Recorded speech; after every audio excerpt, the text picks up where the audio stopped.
Good morning, and thank you very much again for asking me to give an input today. I'm ready to move on to the next slide. We were asked today to talk about some of the work that were carried out in Glasgow over the last couple of years, new initiatives, projects, in terms of trying to further develop our services.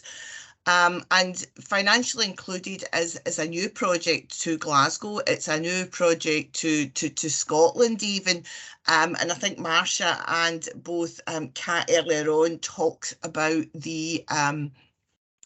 poverty and women's position in society, and women much more likely to experience poverty, and for that poverty to be longer and enduring as a consequence, and particularly as a consequence of living with not only domestic abuse but other forms of violence against women and girls.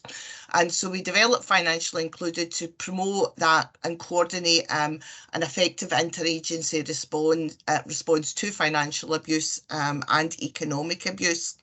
And it was very much rooted in partnership. All the work that we've done today has been rooted in collaborative working, in partnership working, because not one of us had the response or the skills to do this. And it was working to our strengths that allowed us to begin to be the difference that women need us to make.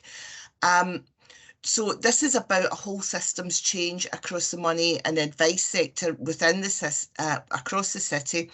There was money, the world of money and advice is very much driven around sort of quantity and ensuring that they get they meet numbers of individuals who are seeking kind of sort of financial or economic advice around their set of circumstances. How often women who experience, for example, domestic abuse have quite complex financial challenges and difficulties that take a lot of time to unpick, and also to get the evidence. Very often when you're going to see money advice workers, they want evidence, they want all the letters from your who you owe money to, so that they can understand the picture. And women often don't have that evidence. They don't know that debt's been taken out in their name, and they don't know where to start with it. And this project recognises that. So what we're looking to do is to produce a toolkit to take into the money and advice sectors, to develop almost a routine and sensitive inquiry, so that routinely we have money and advice workers asking about experiences of violence against women, so that we can start to flag that up and there's earlier and effective intervention. And to bring that world of money and advice together with the violence against women world as well, in order that we're working to our strengths. Can I go on to the next slide, please? We will hear, I wasn't sure if I was coming before or after Sophie, and Sophie's going to be speaking about gendered responses within Dundee, but we have a specific working group called the WAW group that looks at the needs of women, asylum seekers, immigrants and refugees within Glasgow. And one of the things that we recognised when we knew that the Ukraine refugee crisis was upon us, and that there would be vulnerable women, children and individuals fleeing the conflict and seeking safety, because of the conscription that was there in the country. So mostly those who were fleeing were women and children.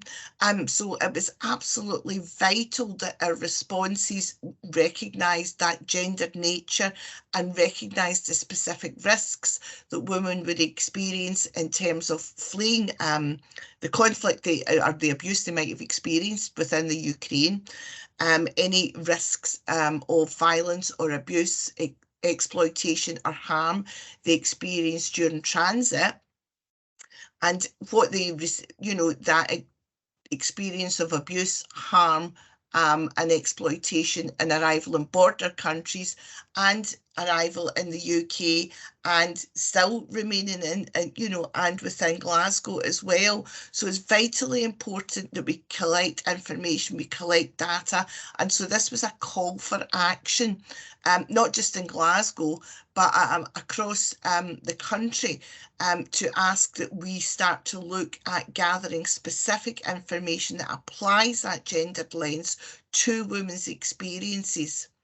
And because if we don't do that, then we will fail to recognise and fail to see what women experience in conflict. And we know that rape and sexual violence are frequently tools and weapons of war. If we even listen to the reports coming out from Haiti just yesterday, and the day before. Can I move on to the next slide? Finally, I want to speak about a project called our Women Destitution and No Recourse to Public Funds project. And I think this demonstrates about what you can do when you've got a will and you've got determination, and what you can do for under £50,000 is develop a service for women who are over the age of 18, who don't have dependents, but who are at risk of destitution, sexual exploitation, or harm as a consequence of having no recourse to public funds. Because very often what we hear is no recourse equals no service. And that is not a human rights-based approach. Again, this is a partnership approach by the Glasgow Violence Against Women Partnership, by Glasgow City Council as well, by Glasgow Women's Aid, and with British Red Cross. So what we have is accommodation. Some of it's hotel-based, some of it is within refuge. It offers assertive outreach to women who are connected with the project. It offers the fast track to immigration advice through Just Right Scotland, and it gives them access to a cash-based living allowance. And what that does is it buys them time for up to 2 to 4 weeks in order that they can find we can seek the solutions that make a difference and prevent destitution in the longer term. This didn't, you know, it doesn't cost a whole lot of money. So far, we've had 5 women through this service. What we know, we've had women who have been here in student visas, on spousal visas, one woman who had no status at all. We know she arrived probably somewhere in the northeast of England, but she travelled through 5 different local authorities before she was identified as sleeping rough in Glasgow, and she got the intervention that was necessary that prevented any further harm coming to her. So there were like, what were the missed opportunities in her journey to Glasgow before there was an effective intervention? And all of this will help us build up a story and build up a picture that we can share with our partners at the Glasgow City Council, with other violence against women partnerships, and with Scottish Government as well.